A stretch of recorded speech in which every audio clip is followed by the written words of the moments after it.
group today? Good to see everybody. Just at the table? It's waiting. Good. Hey, we're talking about the fifth reason why people need to be in church. Y'all remember the first four? Good, good. Honesty, finally. Thank you, thank you. You know, I remember what they are because I have them right here in my notes. So I've got something over you that you don't have. So anyway, but Dan read a very, very significant text for us in the book of Acts. And Acts is a continuation of Luke's gospel. So, yeah, they're trying to figure life out, right? They just lost someone that they followed, and they don't know what to do. Have you ever been there? You ever lost a significant person in your life, whether a spouse or maybe a parent or something, a very, very critical time in your life, and you're going, what? What do I do now? I don't know, the one I was following is no longer there. Well, this is kind of a little bit more than that. So I want you to use a little bit of your imagination, if you will. And if that means you got to close your eyes for a minute, we'll take that risk. But I do have about 8 erasers up here just in case you don't wake up. I learned that in school. So I want you to use your imagination, okay? So if you need to close your eyes for that, please feel free to do that. But I want you to imagine that you have given every ounce, every stinking ounce of your energy, of your heart, your soul, everything about you to follow someone that you trusted with your life. I want you to imagine what that looked like. And you took everything that this man had to say. You took it to heart. And the reason that you took it to heart is because you start to listen to what he had to say, but then, more importantly, you began to watch. You began to observe him very closely. And you began to realize that he was living every single word that he was teaching us to live. And you saw it with his own eyes, that everything that he did with those who came to him always left him at a better place. He touched people for the better. And he just marveled at his life because people were attacking him. Community leaders, church leaders were always at his heels. But he never really gave in to them. And you wonder, how in the world did he do that? Right? How did he do that? And the more that he showed you the life that he was living, the more you trusted him, right? The more you wanted to have what he had. The more you wanted to model your life around his life. And so for 3 solid years, man, you walked his walk. You went everywhere he went. You did everything that you said. You followed him. You studied under him. You observed his behavior. You watched how he interacted with people. You saw how he was able to handle conflict and adversity when it arises in all of our lives, right? You heard him even say to you, you have the ability to live the same kind of life that I'm living. What? Do you know who I am? Right? And so each day with him, you gain just a little more confidence in yourself. You gained a little more understanding about who you could be and your abilities to do the very things that he did. And just when you thought that life was starting to take a turn for the better, and you started really getting it, all of a sudden, it happened. He died. He was killed at the hands of his adversaries.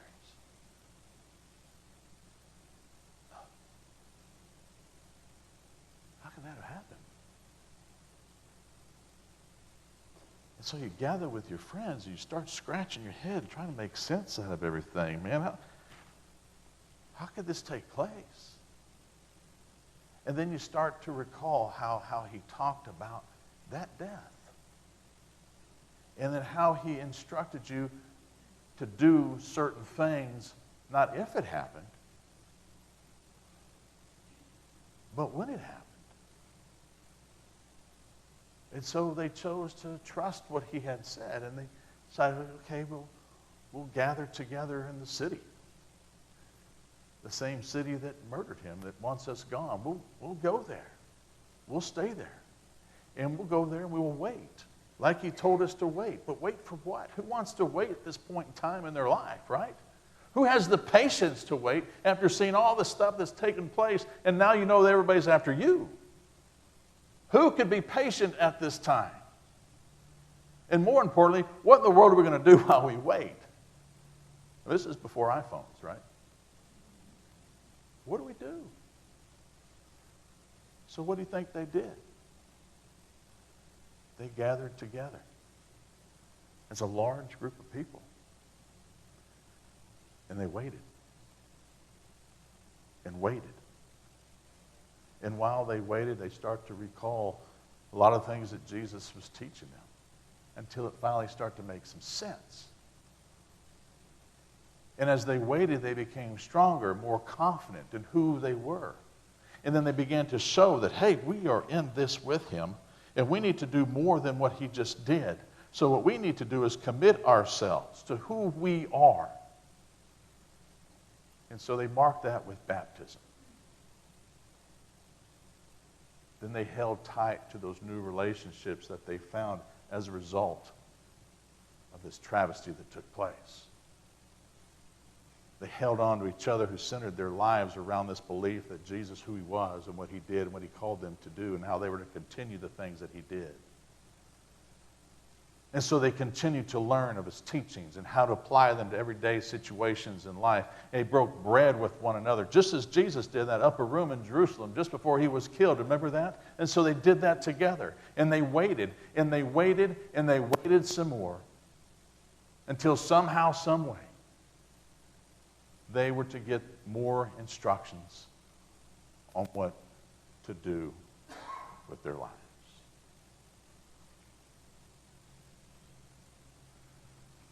Folks, this is the image of church. It is drawn out of this group of people who first experienced the death and resurrection of Jesus. People gathered and united by a sign of commitment and said, we are in this together and we shall be baptized.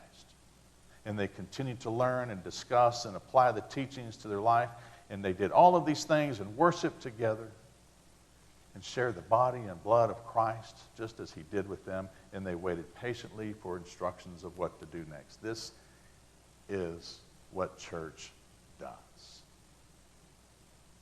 This is who we are. Meant to be. The state of a fractured world, of an overly busy and very distracted society in which we live in, really creates so many challenges for us, doesn't it? Good grief, it causes challenges for us to be church. And it gives us so many different reasons not to be in church, not to go to church. But when we understand, as these first disciples understood, the importance of gathering together that church has in our lives, and what this community of people mean into our lives, then this church will be the very reason that we give excuses to folks outside of the church why we don't participate when it conflicts with what we do. This is a mindset that I've gotten away from, simply because I think in the changing of times, maybe with society that we're in, that, in my opinion, we really don't understand the importance the church has in our lives. I'm not laying blame on anybody. I'm just making a general statement. That if people would ask you, what is the most important reason that I need to be in church today? What answer would we give? What would we say that would convince people that this is a place that is far more important than anything else you can do on the Sabbath, on God's day? And so what we try to do is recapture that energy of being life in the church again, of finding the reason for us to be here and participate and commit our lives to live in a different way than we've ever lived before. And so we talked about 5 reasons why Christians need to be in church. And those 5 reasons are this.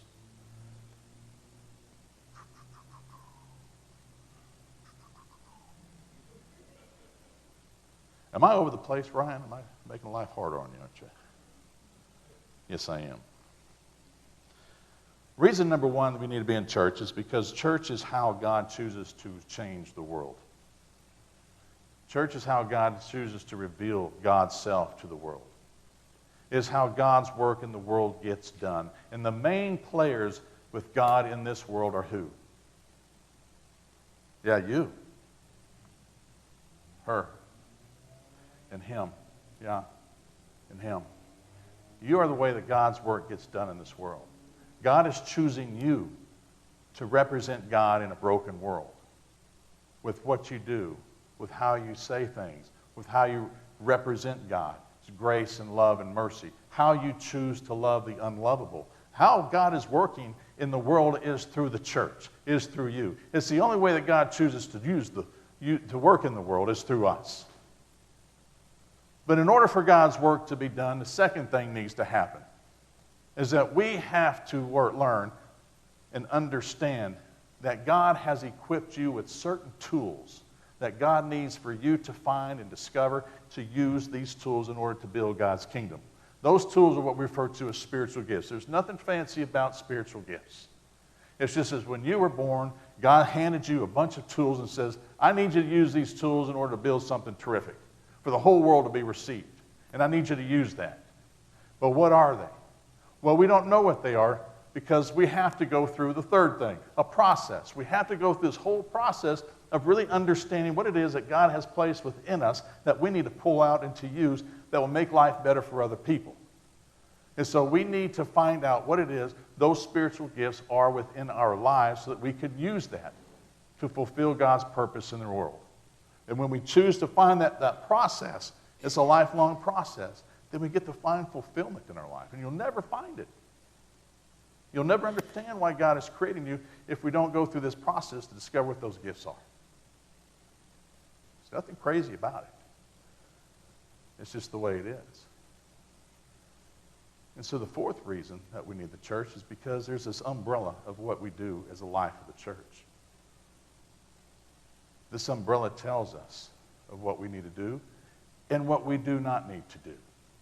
Because even as adults, we need boundaries. It's just not something we give to our kids and then say, well, we don't need those. We need them. We need them probably more than our kids need them. Because if we don't have those boundaries, we're going to twist off and do our own thing. But those boundaries are what unites us together. Those boundaries are what tells us what it is, the direction that God needs us to go. It defines our mission, the vision that God has for this world, and where we fit in it. Those boundaries are what we call accountability. Nobody likes that word. But accountability is what keeps us together. It's what unites us. So the fifth reason why we need the church is because if you are not a part of a healthy, see that word healthy? The healthy community of faith, then you are missing out in the best community of people this side of heaven. Okay? Healthy is the key. There you go, sister. We got some life.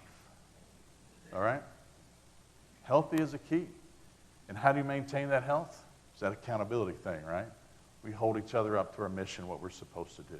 And let me tell you this about healthy church community. This is something that we See, he's pushing me. He says, Danny, you're taking too much time. Here's the next slide. This is something we got to get in our mindset that's been kind of drifting away from us a little bit. That the Christian life was never to be walked alone, 0 times. Never to be walked alone. There's no such thing as I'm a Christian and I don't need this group of people. That's not how God works. That's not how church works. It's really hard to be in relationship with somebody by yourself. Does that make sense? Right. Can't happen. It's not going to happen. So, I want to tell you a few things about community and why that's so important, because this is through my experiences of life. And I've gone through a lot of life in the 25 years I've been here. And y'all know all about that life because it's been shared with the world. But let me tell you something. Let me tell you this. There is nothing more powerful. There is nothing more transforming. There is nothing more fulfilling than people coming together in a committed attempt to live their faith together in a very stressful and complex world. What the church will not do is try to replace that world with this world. What the church needs to be doing, what this community does, is teach us and equip us how to live this world the way that we need to live it. It gives us tools to live in it. It helps us deal with all the stuff that's going on around us and in our own personal lives. And it allows it to determine who we are and not the world. We do not choose to let the world determine our destiny because God has greater plans for our lives than what the world could ever offer. And there's nothing more satisfying and fulfilling than to find that. And there's nothing more powerful and nothing more transforming than those who have chosen to share this journey with us, right? Because those who choose to share this journey with us will be the very first people that you call when something exciting happens. They'll be the first person you call when life gets away from us. They'll be the first person that you call whenever you're going through a miserable time and you need someone to pull you out and not be judgmental or not tell you what you want to hear. But they'll be the first people at your door, the ones who hold you in the hospital, share your life with you. And there's nothing more rewarding than being called on by people to fix a meal for someone who's down, or to visit a home or a hospital if somebody's going through struggles of life, or even to lift and give a bottle of wine to celebrate at a hospital the birth of a child. There's nothing more rewarding, fulfilling than that. But there's also nothing more impactful in this life than needing a trusted person who loves you unconditionally and who will walk through fires of life with you, if not for you. And there's nothing more honest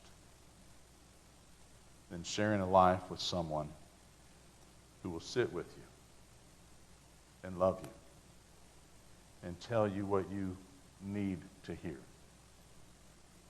and not what you want to hear.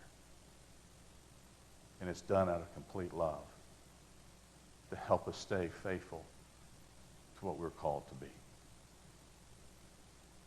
These types of relationships that we just described are not commanded anywhere else in this world but the church. When the church does it the right way. That's what happened in the first century. In that little snapshot we just saw in Acts 2, of people gathering together because they were so moved by the acts of God in their life that all they knew to do was just come together with those that they loved and trusted the most with their lives and talk about this Jesus and commit to praying with and for everyone and to break bread with one another just as Jesus did the very night he was killed. And he waited for instructions, and they waited for instructions, and they waited for instructions on what to do next. We're in the same boat. We are the continuation of the story that is found in Acts. That's us. And when we take our place within this story, we begin to understand the importance of why we gather together and have to make an impact on this world that's so fragmented in looking for love. But as the song says, in all the wrong places, because it should be here. And this is what God calls us to be. Because I believe that right around the corner the day is coming that we understand who we are and what we do is so impactful to the world around us that church then will be the excuse that we use to miss everything else that conflicts with what we do here.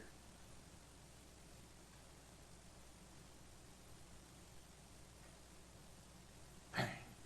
Thick coffee this morning.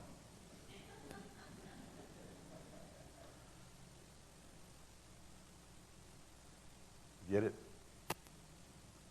Because we find so many reasons not to.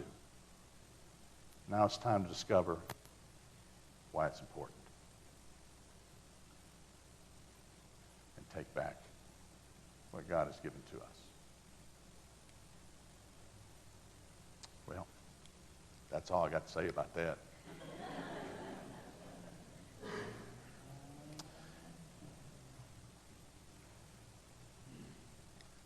Let me share a few things with you. One of the most important things that we do as a people that was so significant, I think, for most of us growing up, always centered around a table, didn't it? We're so fragmented in our lives. We go all over the place. But it always seems like when that mama whistled out in the neighborhood, we just collect and we sit around a table. And around that table we shared stories. And we're accepted. Sometimes we got yelled at, but that didn't happen here. But it's just a place that we gathered together, and we're reminded of who we are and what we are about. And every time that we gather in this worship time together to celebrate this God who's come to us, that's what we do here. We just gather around this table. We connect, remind ourselves who we are and what we're about, that we're here to fulfill a mission. This isn't a volunteer organization. We're a mission. This is what we do. This is who we are.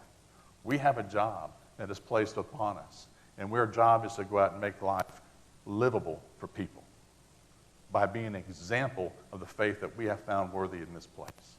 And so we're coming to this table. We're uniting with each other. It's a sign of unity. That we're all in this together. And what keeps us together is this table. It's the mark of our baptism. Even if you're not baptized, we're welcome here at this table. And so this is an act that we're going to do as we celebrate together that God has come into our lives. We're going to share with our brothers and sisters. And we're going to sing together. And we're going to live life the way God intended for us to live. Let us pray. We thank you, God, that you come to us in such mysterious ways. We thank you for loving us more than we could ever love ourselves. We thank you for being there when everyone else seems to turn away. We thank you for trusting us when we're not sure that we can trust those around us. We're uncertain if people can trust us. And as the world has changed and gone through so much chaos and turmoil, the one thing that's reigned the same is this table. It hasn't moved. It hasn't changed meanings. It still welcomes us through all the different walks of life. No matter what we do or have done, this table's always here. It calls us to come and eat with you, to dine, to share our lives with you and with one another. So help us in our minds who argue with ourselves that we're not worthy enough.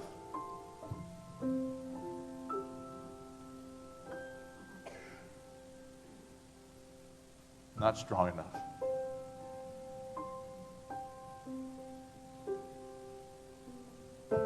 Not important enough to be at your table, much less to represent your love in the world. You see us differently. We pray that we see ourselves the way that you see us. That we can trust you over all things. Empower us with your Spirit, we pray.